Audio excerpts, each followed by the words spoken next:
All right. Well, we got some more Kanan in A New Dawn. A New Dawn, the first book in the new canon that was like supervised by the story group or whatever. Yeah. Yeah. No, I didn't realize when we started that this was the first canon book. Mm-hmm.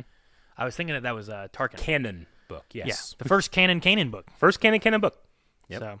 So, what'd you think of A New Dawn as like a general? Yeah, I mean, as I was reading it, it was one of those books where I'm like, I wonder if I was supposed to like watch Rebels before this or after this, because I one of my favorite moments in Rebels is realizing Kanan's a Jedi. I would never want to have read this book before that. You know, this did come out before Rebels. Yeah. Right? Yeah, but I love what this book did to fill in the idea of Caleb Doom to Kanan Jarrus. Sure. I love the idea that he's kind of he left the hero behind, so he's kind of a sleazeball, and what kind of brings him back is not being a hero or a rebel. It's like kind of like this girl. Sure. I love his crush on Hera. It starts from the voice. Yeah. Right? He's yeah, like, the voice. I heard that voice. Right? I gotta see what it's attached to, kind of thing. Dude, like, Vanessa Marshall does that to you. Yeah. Right. Also, having Mark Thompson do this book was really good too. Like Kanan Mark's was always done fun. really well. Yeah.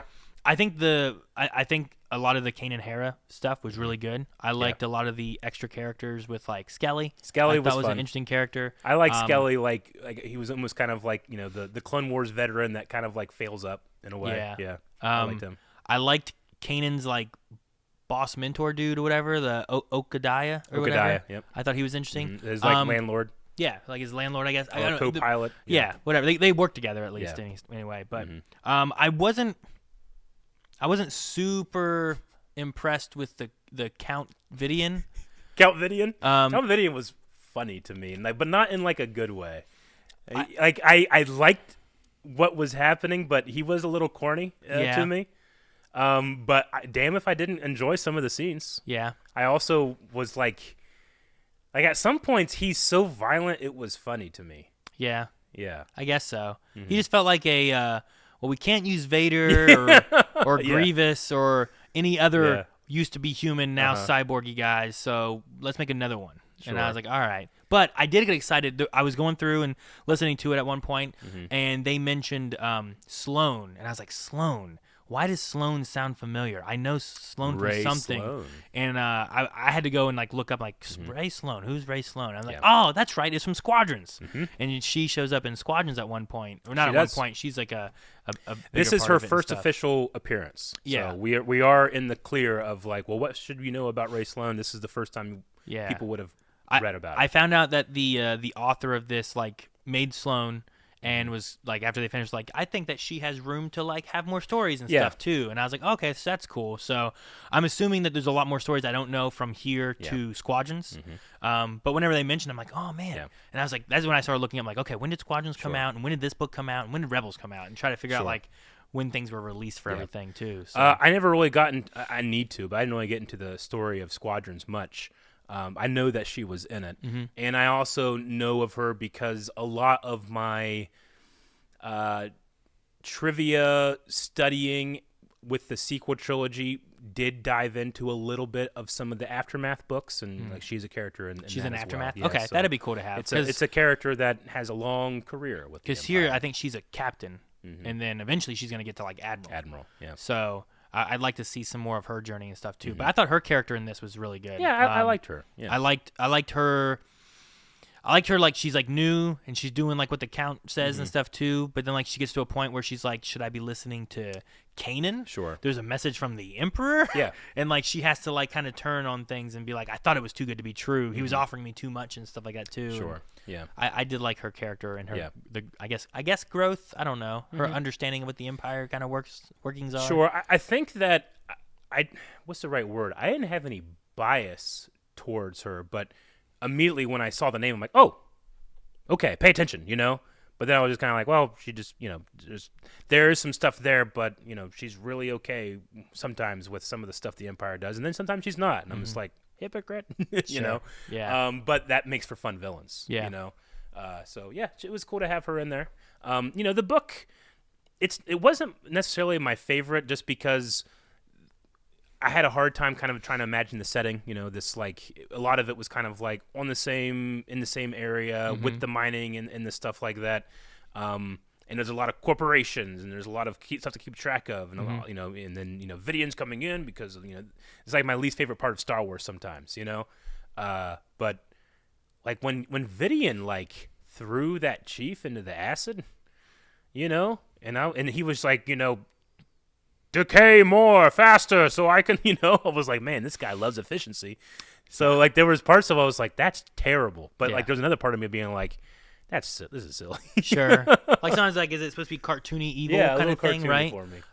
Which, I mean, can fit with Rebels and stuff, too. No, but I think that's part of why, like, I'm like, he was just kind of like a... Yeah. It's like I felt like he was just kind of like we couldn't use Vader, so we used someone like, this guy is evil, we can get rid of him and do all that kind of stuff. No, maybe I'm bringing some baggage into it, but, like, when I had heard about, this is a Kanan Hera book where they met, I guess I maybe let my imagination go a little bit too wild about, what could that be? Oh, sure. And it wasn't, and what we got was like, okay. It was fun. I really enjoyed the relationship and the building between Hera and Kanan. Sure. I really loved seeing where Kanan was and how he gets there. And I was really curious, too, to see how they end up getting together, right? How do we get Kanan and Hera on the Ghost together? Which also was like, you get the Ghost like in the very beginning. Yeah. And then it's like gone for the whole book until you get to the very end again. I know. And I'm like, well, all right, that's fine, whatever. Don't get me wrong. I sat through 10 seasons of Smallville. I'm like, when's this guy putting on the suit? And it's at the very end, and he didn't even really put on the suit. It was CG. I was like, oh, damn it. So I get it. But the story between them and the things they have happen, and a lot of it, it has to do with like Kanan feeling attracted to her, right? Is a big part of that. That's kind of why he's attracted to ladies. Like he's not a Jedi anymore, and he in his hiding, he leaves a lot of what they value behind, and what he values is getting into some bar fights, having some drinks, and being with some ladies. Sure. I did like the way, I think it was Okadiah that described him, where it was like, I think of the wording real quick here. I always viewed you as a man with nowhere to go, not a man running from something. And I thought that was an interesting thing, that is too. Because, like he was. He wasn't that. It wasn't like he was running from anything. He had nowhere to go, so he wasn't like in trouble. No one knew who he was, right? He was Kanan Jarrus. He wasn't Caleb Doom. He's just in hiding, and he has no family. He has no nothing, Yeah. And I thought that was interesting. And then Okadiah's like final words that he has towards Hera and stuff too, kind of leads towards, like this is a good kid. Yeah, you take him with you. He will do good things. And I was like, I like that's that. why I think I liked Okadiah a lot. Yeah. And I'm like, good. Also, he was kind of like, let me see you. Like he had that ladies' man kind of thing too, where he was like, let me see you one more time with my eyes. And Kanan's like, what is it? And he's like, not you. Get out of the way. Get out of the way. Let me see her. No, it's like, all right, Okadiah. So but he had some good things that he was saying too within that and everything. I really like Skellig. I just love that, like, his solution to almost everything is like, I'm gonna blow it up. Sure. He blew up like 12 things. He just kept blowing things up. Vidian just kept not getting blown up. Yeah, right. Skelly gets into I felt so bad for the character because he is like he's like a scientist who figured something out, and then he's trying to share it, and everyone says it's a conspiracy, and then he trusts that. Well, I'll just go to the I'll go to the top guy, right? I'm gonna tell him, and then like it still gets pushed that it's a conspiracy, but then the top guy takes your information being like, look, if this happens, the whole moon's going to explode. Yeah. And he's like, oh, well, then I'll do that. And he's like, he's doing all the ideas that I said to warn them not to do. He's doing them. And like, from that perspective of being that character, I'm like, that's got to feel so bad of being like, how many people are going to die? What's going to happen? Yeah. And it's all for greed.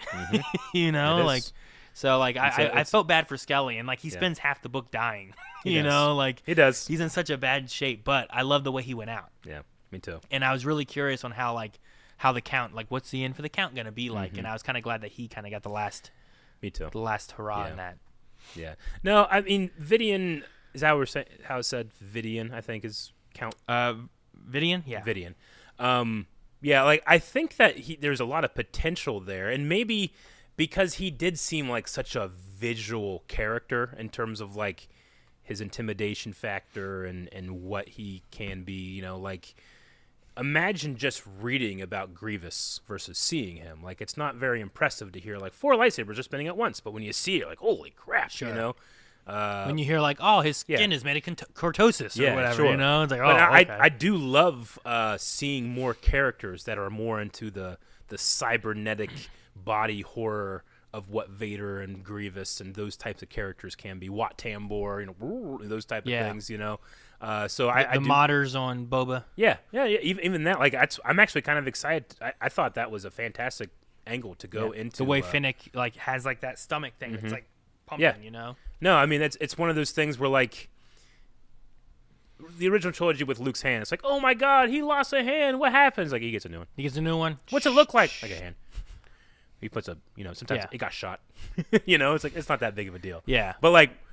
This count, like, it's a big deal what he put himself through. So, like, that's cool. I think that's really interesting. It's just the character itself wasn't necessarily the most fleshed out. Or at the very least, I should say, maybe I just had a hard time trying to imagine how that works, you know? Yeah, I think for me, too, and maybe it's because I didn't have the connection to any of the character or anything as much, but, like, they had, like, a twist on him, too, that I was just kind of like, oh. Yeah.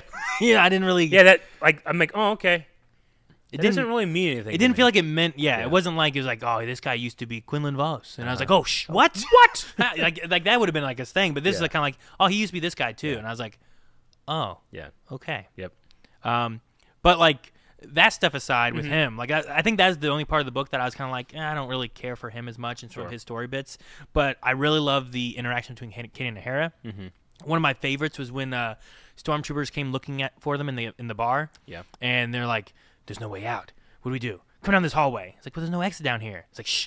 And then he just pretends to be like a bartender or whatever, and is like, hey, why is this door locked? Hey, don't go in there. And like Skelly's inside there, like pretending to be a vomiting Wookiee. Like he's like, make as much noise as you can, and he's in there like, and like banging a pot. What's or something going on like in there? Like, hey, you ever seen a vomiting alcohol like Wookiee? You know, like you don't want to mess with that right now. Like, all right, we'll leave him be. You know, and they leave. Yeah, imagine Black Chrysanthemum drunk. Yeah, you know, sick, looking at you. Like I don't want to mess with that. You know, so. I enjoyed moments like that. I enjoyed like I liked Kanan being the Imperial agent to Sloan. That was an interesting way of doing things. That was the one when he's like, "Hey, look, I'm for the Emperor," and what he's doing is and like her like looking back on him being like, "Who was that guy?" It's like, oh. And then Hera being like, "Your charm doesn't work.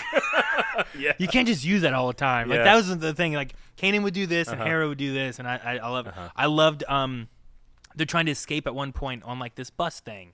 And it's like, this is an old bus, used to fly a long time ago, can't fly anymore. It's just like a hover bus. Yeah. And like Hera's at the controls for like 10 minutes and they start flying away. He's like, what are you doing? I know. And she's like, you just got to know how to talk to it. And I'm like, oh man. There was moments like that where I'm like, oh dude, I can't wait to see them in the Ghost and she can really show what she can do, you know? And it just didn't happen until the end. Sure. But I get part of her thing too. Like she has a thing where it's like, I don't show anyone the Ghost. Less people that know about it, the better. So unless you're like coming with me, you don't get to see it. And like part of the thing is like, sure, I like her, but I also really want to see this ship. She's like, you might need a crew for that, you know? And I'm like, ooh, which really set me on the idea of like, okay, so I saw how Kanan and Hera got together.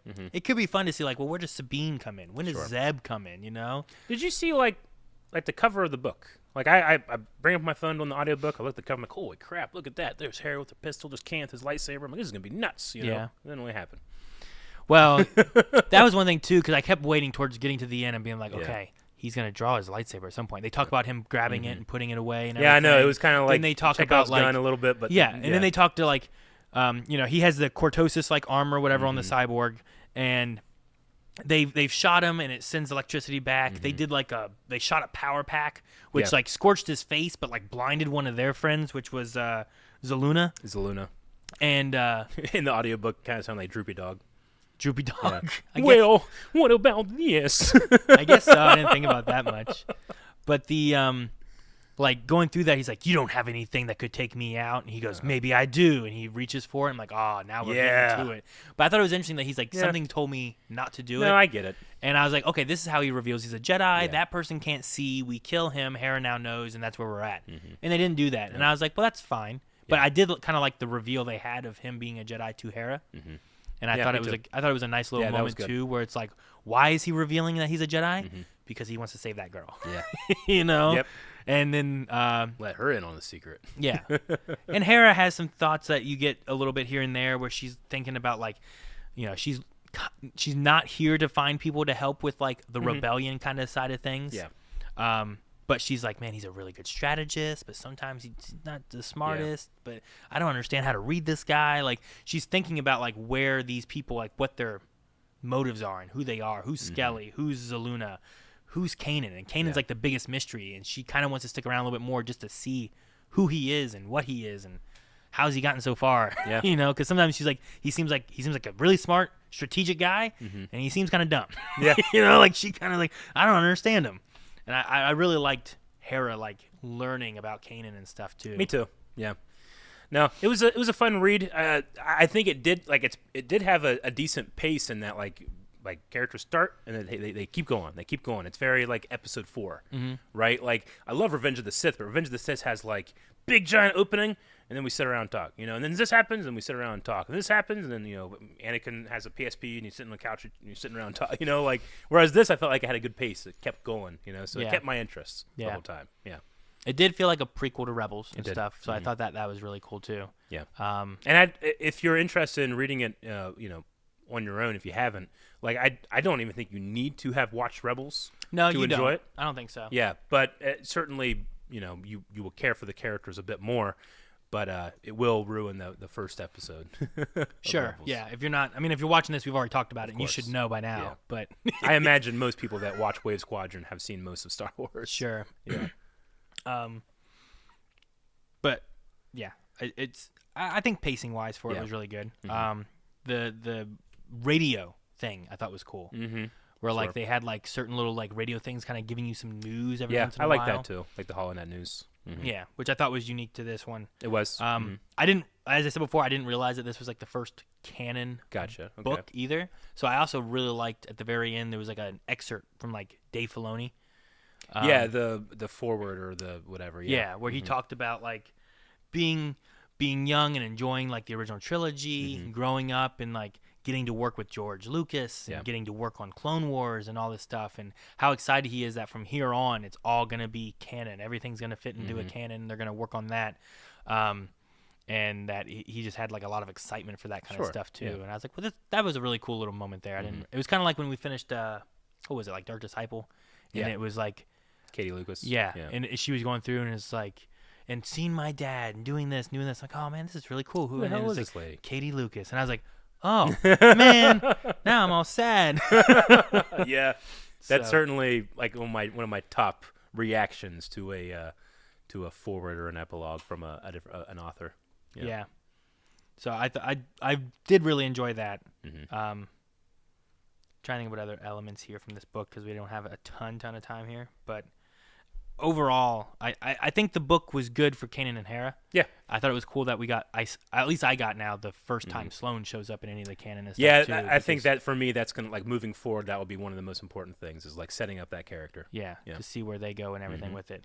But a lot of it, too, like I said, more of the evil side of things. I thought it was interesting having Skelly and Zaluna, and they were both kind of for the Empire, right? And then they start turning to not be for the Empire, right? I think it was Zaluna who was upset at was it the guy got thrown in the acid?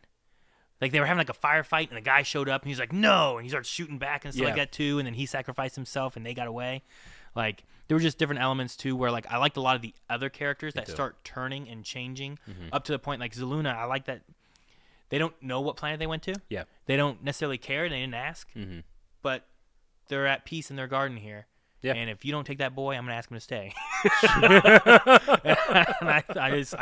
I like the growth of the characters that, at least the ones I liked. Like the Count didn't have any growth. He was just him. He had growth before the book, I guess. I suppose, like he was not a cyborg. Now he is.